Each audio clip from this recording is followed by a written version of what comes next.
Kembali lagi bersama kami di Legia Finansial. Kali ini kita akan membahas tentang saham TAPY karena ada yang berkomentar di YouTube kami dan meminta kami untuk membahas tentang saham ini. Jadi kami akan lihat apakah ada yang bisa kami temukan. Di sini ada ditulis Presiden Direkturnya yaitu Chandra Kadya Hermanto, ada Bu Erida sebagai Direktur Keuangan dan alamat kantor di Gedung The IES di Jakarta ya. Nah, di sini ada ditulis. Kemudian kita lihat yang biasa, seperti biasa aset lancar, kas dan setara kas. Kalau di sini rupiah dia dalam bentuk jutaan, jadi tahun lalu itu kurang lebih sekitar 1,9 triliun itu kasnya. Kemudian turun menjadi 780-an miliar untuk tahun ini. Ada surat berharga juga, ternyata mereka ada simpan 37 miliaran menjadi 33 miliaran tahun ini. Kemudian ada piutang usaha sedikit menurun banyak nih, dari 121 miliaran menjadi 50 miliaran saja. Piutang lain-lain dari pihak ketiga menurun juga dari 125 miliaran menjadi 17 miliaran saja. Aset biologis menurun dari 200-an miliar menjadi 183 miliaran. Jadi untuk total aset lancarnya itu menurunnya dari 3,6 triliunan menjadi 2,4 triliunan. Tapi untuk overall ini kayak agak bagus ya untuk yang piutangnya, karena sepertinya cash flow-nya agak bagus. Kita lihat yang aset tidak lancar ada piutang plasma. Nah, plasma ini lebih seperti kebun masyarakat gitu ya. Ini 83 miliaran menurun dari 94 miliaran. Ada aset tetap 7,4 triliunan meningkat dari 7,2 triliunan tahun lalu. Properti investasi, nah 11 miliaran menurun dari tahun lalu 12 miliaran. Total asetnya yaitu sekitar 13,5 miliaran. Jadi menurun dari tahun lalu sekitar 14,5 triliunan. 13,5 triliunan ya. Dari tahun lalu 14,5 triliunan. Jadi ada menurun kurang lebih 1 triliun. Jadi kita lihat dulu apakah ini penurunannya karena hutangnya berkurang atau karena hartanya berkurang. Di sini ada disebutkan hutang bank jangka pendek. Jadi tahun lalu mereka tidak ada meminjam hutang bank. Tahun ini ada sekitar 50 miliaran. Kemudian ada utang usaha pihak berelasi, tahun ini nggak ada ya, pada tahun lalu ada 4 miliaran. Pihak ketiga berkurang menjadi 311 miliaran. Untuk utang kepala pihak ketiganya dari tahun lalu 485 miliaran. Jadi ini cukup bagus. Total liabilitas jangka pendek hampir sama dengan tahun lalu, 2 triliunan. Untuk jangka panjang menurun banyak. Tahun lalu sekitar 2 triliunan juga, tapi sekarang tinggal 700 miliaran. Jadi total liabilitasnya menjadi 2,7 triliunan. Menurun banyaknya dari tahun lalu. Ekuitasnya ini sedikit meningkat. Wah, ini agak bagus nih. Jadi total liabilitas dan ekuitas sekitar 13 triliunan. Nah, itu total asetnya. Kita lihat penjualannya. Penjualannya tahun lalu sekitar 6,7 triliunan. Menurun menjadi 6 triliunan di kuartal ketiga nih. Beban pokok penjualan ini memang agak sedikit meningkat ya. Walaupun penjualan menurun tapi ini meningkat. Jadi laba brutonya kurang lebih 1,5 triliunan dari 2,7 triliunan tahun lalu. Di sini kita bisa lihat beban penjualan dan pemasaran. Wah, meningkat juga dari 200 miliaran menjadi 217 miliaran. Kemudian beban umum dan administrasi, meningkat juga. Tapi meningkat sedikit ya, menjadi 370 miliaran dari 331 miliaran tahun lalu. Pendapatan lainnya meningkat juga, 89 miliaran dari 83 miliaran. Kita lihat laba usaha menjadi 900 miliaran dari 2,2 miliaran. Tapi kan laba bruto itu ada all in ya semuanya. Kemudian laba usaha setelah dikurangi beban-beban dan lain-lain, nah itu udah didapat. Tapi yang kita lihat ini yaitu laba yang diatribusikan kepada pemilik entitas induk. Ini ada 1,1 triliunan dari tahun lalu 2,3 triliunan. Jadi kita anggap ini labanya untuk periode ini 1,1 triliunan. Ini ada juga total laba komprehensif. Kita ambil yang laba berjalan saja ya.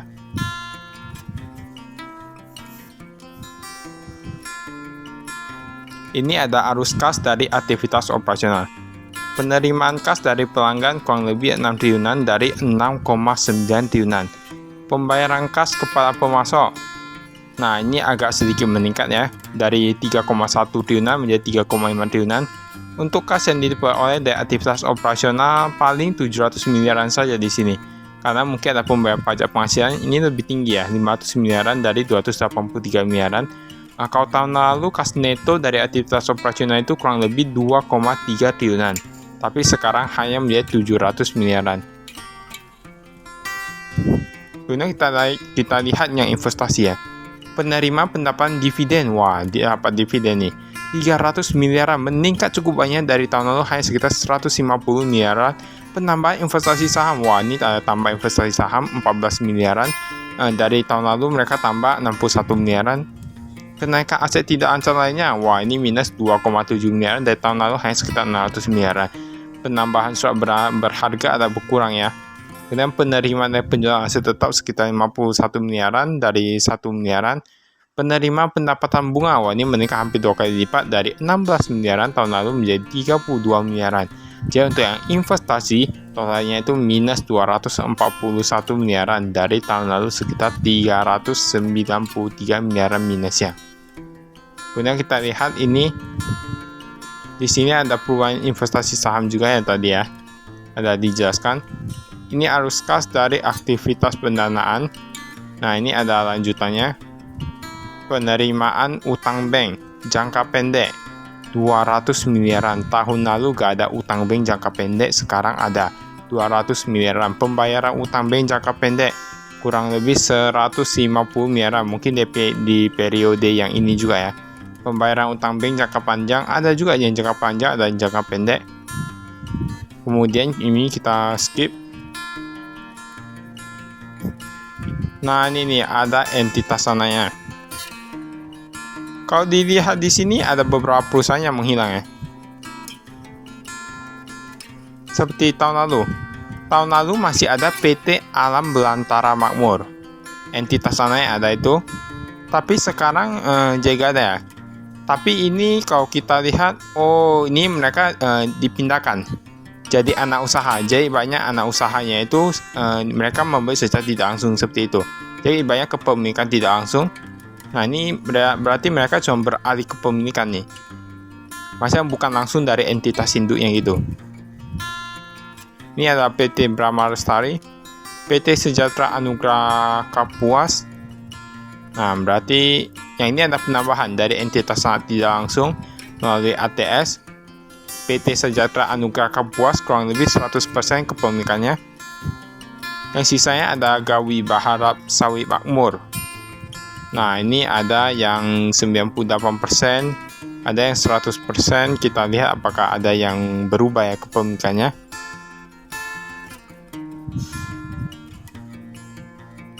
Nah kalau ini lanjutannya, sampai tidak ada yang berubah lagi ya.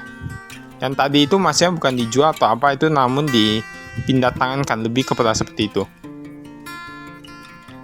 Jadi nama PT-PT-nya banyak. Ini ada PT Persada Sawit Pratama, Persada Utama Makmur, Agro Persada, Alam Persada. Yang tahun lalu ada, sekarang nggak ada. Ini mungkin dipindah tangankan juga. Ini banyak, dia ada HA, MBP, MPS, PAM, PPA. Jadi banyak, ini adalah singkatannya. Jadi entitas anak dari perusahaan ini tampaknya banyak. Yang tahun lalu gak ada, sekarang jadi ada tapi taruh di anak usaha seperti kayak gitu. Ini ada saat ini dalam proses likuidasi. Proses likuidasi ada juga yang dilikuidasi. ABM, perusahaan telah menjual kepemilikan sahamnya di ABM kepada ATS. Tapi ATS dan ABM telah melakukan pembelian saham SAK masing-masing. Nah ini banyak tinggal tukar balik ini.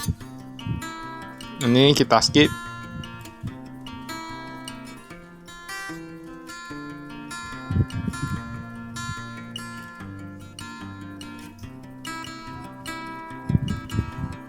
Nah ini apa nih?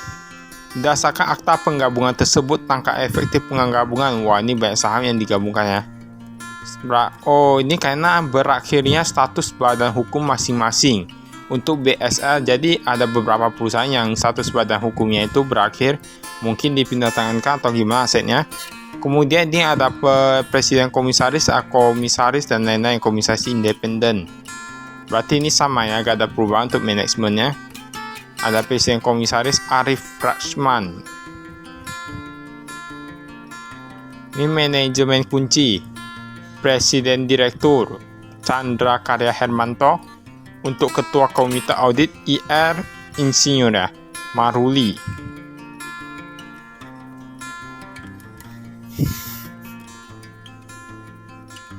Ya, ini kita skip.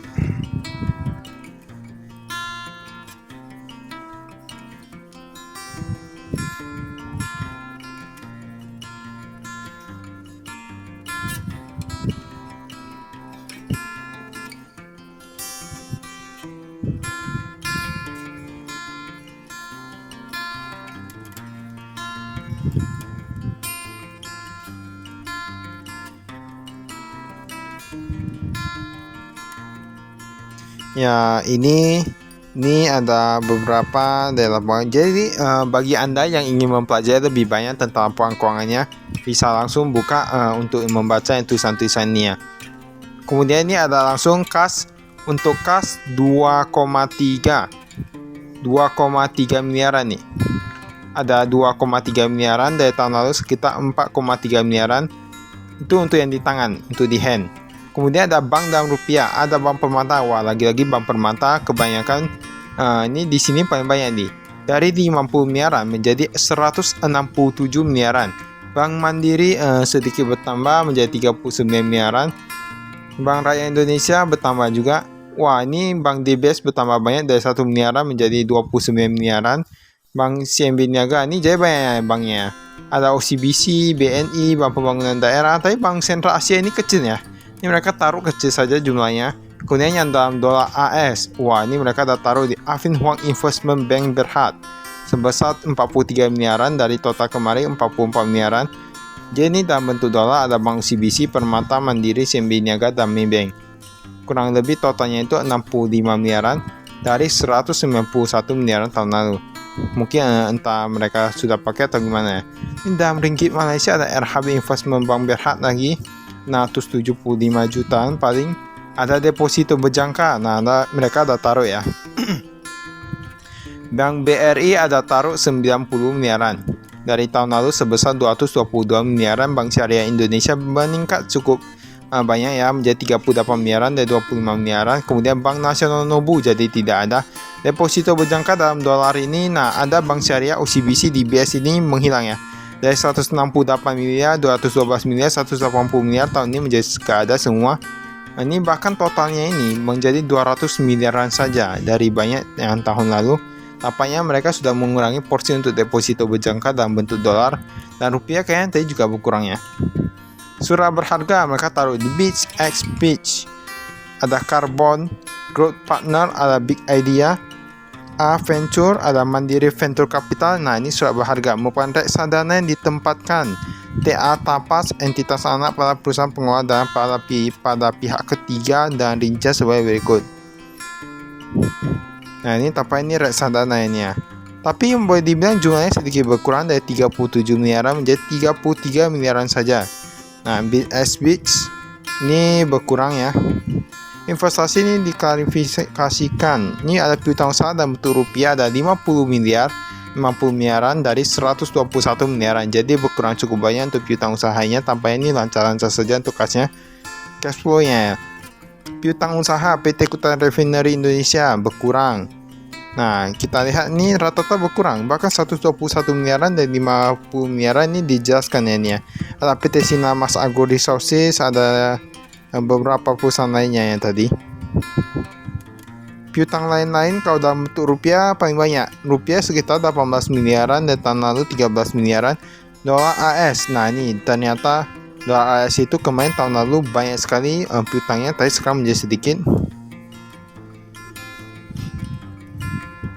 Persediaan di sini ada produk kelapa sawit dan turunan. Jadi perusahaan ini ternyata ada persediaan berupa produk kelapa sawit dan produk karet dan turunannya.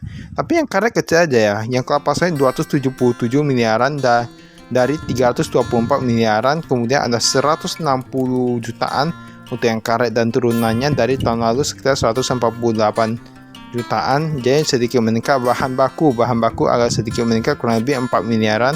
Bahan pembantu ada pupuk suku cadang. Wah, ini pupuk meningkat cukup tajam. Mungkin apakah akan terjadi kenaikan harga, maka beli dulu ya mungkin ya.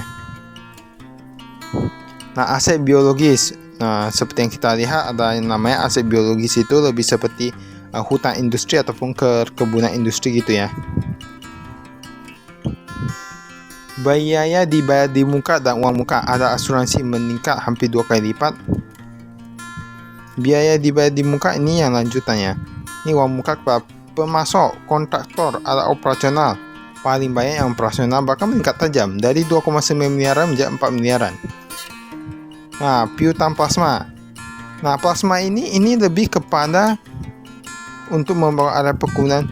Nah, ini plasma ini, ada yang tahu nggak? Untuk plasma itu ibaratnya gimana? Kebun plasma.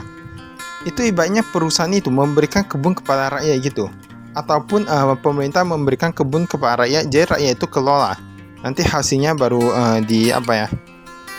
maksudnya dibagi atau gimana gitu ya. Pokoknya plasma itu ibaratnya bukan perkebunan milik perusahaan atau perkebunan milik negara, tapi lebih kepada milik rakyat, jadi rakyat itu bisa mengelolanya. Ini piutang plasma sekitar 119 miliaran dari 130 miliaran. Nah, ini ada aset tetap. Aset tetap tanaman produktif yang belum menghasilkan. Yang kelapa sawit ada penambahan 78 miliaran. Tanaman karet ada 7 miliaran. Bibitan ada 4 miliaran. Tanah ada penambahan 1,4 miliaran. Bangunan ada tambah 45 miliaran. Jadi ini ya, kalau kita lihat dari sini rata-rata bertambah ya. Untuk aset tetapnya itu rata-rata bertambah. Ada peralatan dan perabotan bahkan bertambah 14 miliar. Kendaraan itu bahkan bertambah dari ratusan miliar ya. Nah, ini kita perbesar dulu. Ini yang tadi 2022, nah ini yang 2023. Nah, tadi yang ratusan miliar, 219 miliaran. Nah, ini kita skip. Aset tetap, presentase penyelesaian penerimaan dari penjualan aset tetap. Ini ada sedikit meningkat ya, ini 51 miliaran. Ini banyak nih sebenarnya meningkatnya. Tahun lalu cuma 1,8 miliaran, sekarang menjadi 51 miliaran dari penjualan aset tetap.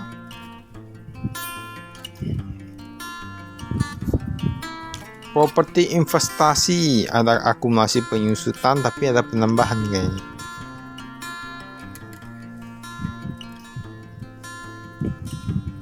Ini unit penghasil kas. Ada PT Natura Pasifik Indonesia ini ya. Ini yang goodwill. Kepentingan dalam venture kapitalis. PT Union Sampurna Triputa Persada dan entitas anaknya. Jadi ada yang tahu perusahaan ini? Jadi dijelaskan ya ini ya. Mereka dalam laporan keuangan biasanya itu anak usahanya itu pun dijelaskan semuanya. Seperti asetnya, liabilitasnya berapa, ekuitasnya berapa.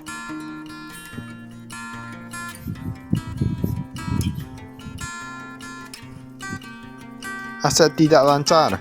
Uang muka pembelian aset tetap kurang lebih 26 miliaran yang tadi berkurang dari 50 miliaran. Uang muka investasi saham 33 miliaran. Nah, hampir sama ya. Piutang jangka panjang berkurang menjadi 5 miliaran dari 14 miliaran. Lain-lain ini berkurang, lain-lain kita gak tahu ya.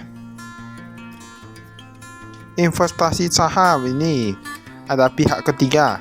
Pratis Solution, Codespace, ada yang tahu saham ini saham apa? Maksudnya perusahaan apa? The Commodity Dragon, The Generation Indonesia, MCC, Fresh Factory, Hara Technology, Delos, dan lain-lain. Tapi ini sedikit meningkat ya dari tahun lalu. Tahun lalu gak ada Codespace dan gak ada MCC, Fresh Factory, gak ada. Sekarang ada. Paling banyak itu di Pratis Solution kurang lebih 31 miliaran. Tapi totalnya ini 89 miliaran daripada tahun lalu sebesar 74 miliaran. Di sana ada disebutkan Tapas melakukan penyertaan modal di Pratis Solution sebesar AS 2 juta atau setara Rp 31216 atas 446.000 lembar. Nah, ini berarti mereka ada beli ya, ada beli sebagai investasi Mungkin perusahaannya ini masih belum banyak yang tahu, tapi beberapa mungkin ada yang tahu ya.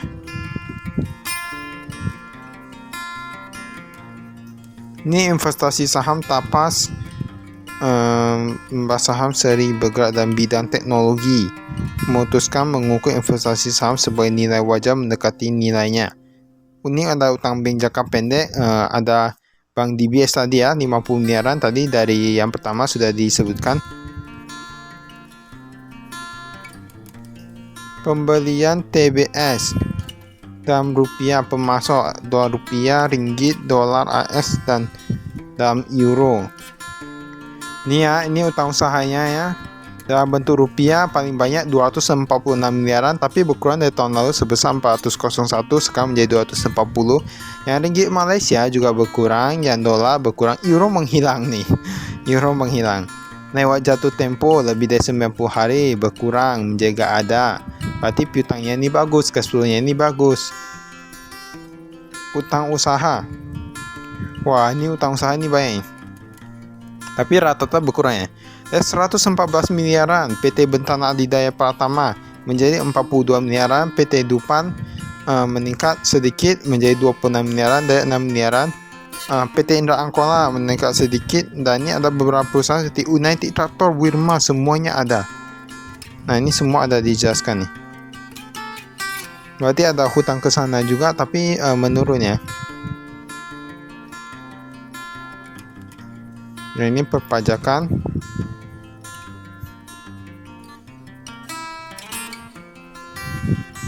Ini ada aset tetap akrobonus, ini perpajakan, masih perpajakan.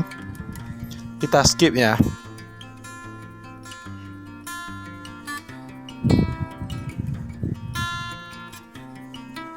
Ada PT Natura Pasifik Indonesia.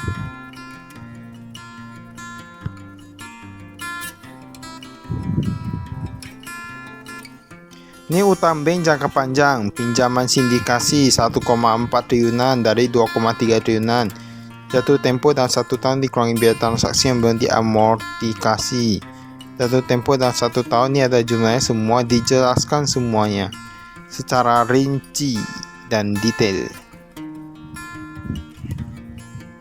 Kita lihat, nah ini ada pinjaman sindikasi. Jadi di sini ada dijelaskan semuanya.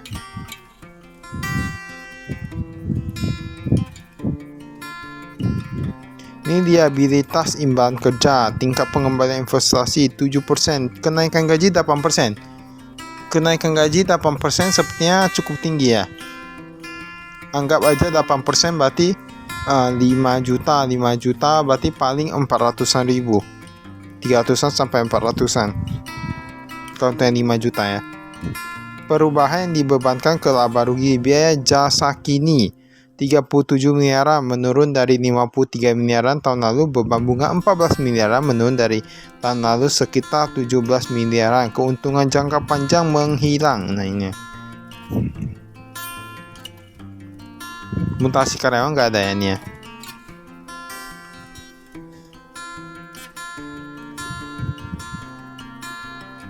Nah ini pemegang saham dari saham TAPG ini. Ada PT Persada Capital Investama sebesar 23%, pemegang saham terbesar nih ya. Triputa Investindo ada 22%, Salwin Investment 14%, Daya Adi Cipta, Gios Utomo, ada yang tahu siapa itu? Chandra Karya Hermanto, siapa itu?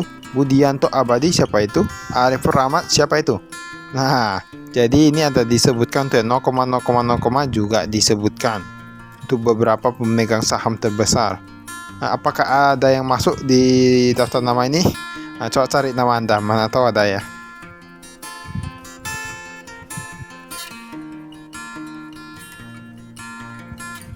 Kemudian ini ada dijelaskan Agio saham. Tambahan modal di setor kepentingan ada PT Agro Multi Persada meningkat. Aset lancar ini ada dijelaskan, jadi ini diulang-ulang semua ya. Tadi yang di atas yang awal-awal sudah dijelaskan semua. Kalau ini cuma dirangkum lagi. Produk kelapa sawit dan turunannya ada sebesar 6 triliunan untuk penjualannya dari menurunnya dari tahun lalu sekitar 6,7 triliunan. Kemudian produk karet menurun juga 16 triliunan dari tahun lalu 20 triliunan. Seluruh penjualan adalah penjualan lokal. Nah, ini sudah diterangkan semua penjualan lokal.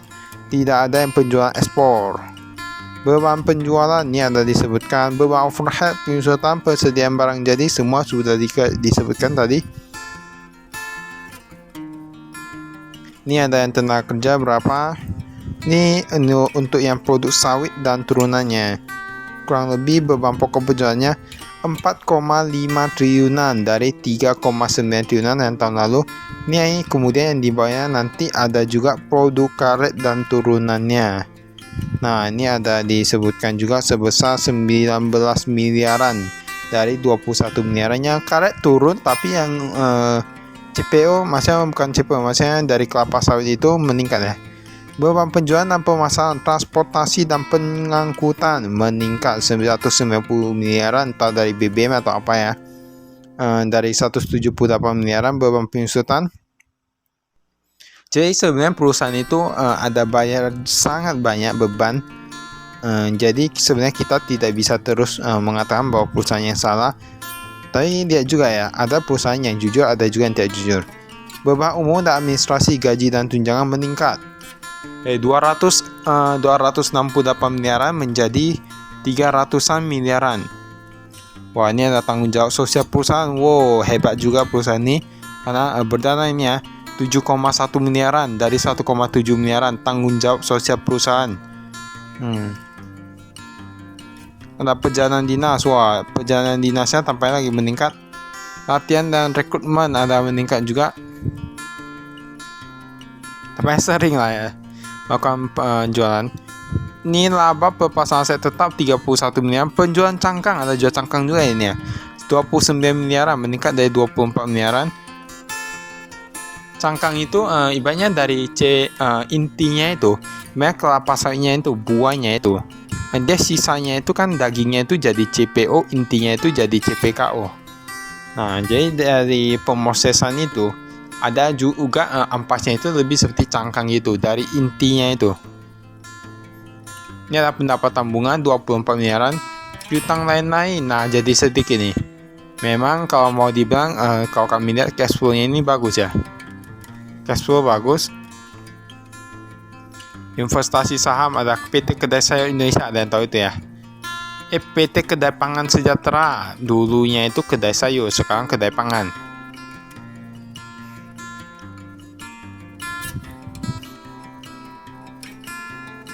Utang usaha dulu ada, sekarang enggak. Nah, di sini ada dijelaskan semua, ada pembelian bahan baku dari mana dan siapa saja.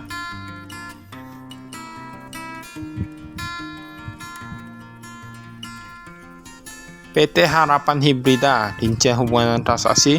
Laba per saham menurun karena memang labanya itu lagi menurun. Segmen operasi penjualan kepada pelanggan eksternal. Produk kelapa 6 triliunan, produk karet 16 miliaran, total 6 triliun 16 miliaran. Nah, ini ada dijelaskan ulang-ulang kasnya, beban aktualnya berapa. Jadi kalau kita jeli melihat laporan keuangan, kita bisa menemukan banyak informasi berharga. Kita bisa tambah pintar, kita bisa tahu sama apa yang kita beli, perusahaannya itu manajemen bagus atau tidak, angkanya itu untuk apa. Nah, kita bisa lihat. Ini skip.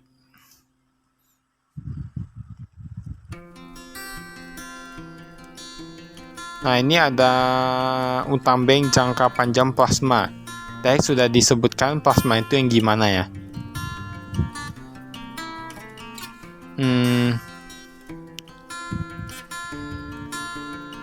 Ini ada standar akuntansi, ada disebutkan juga. Oh, ini udah habis. Baiklah, itu saja dari kami. Sekian dan terima kasih. Salam investasi.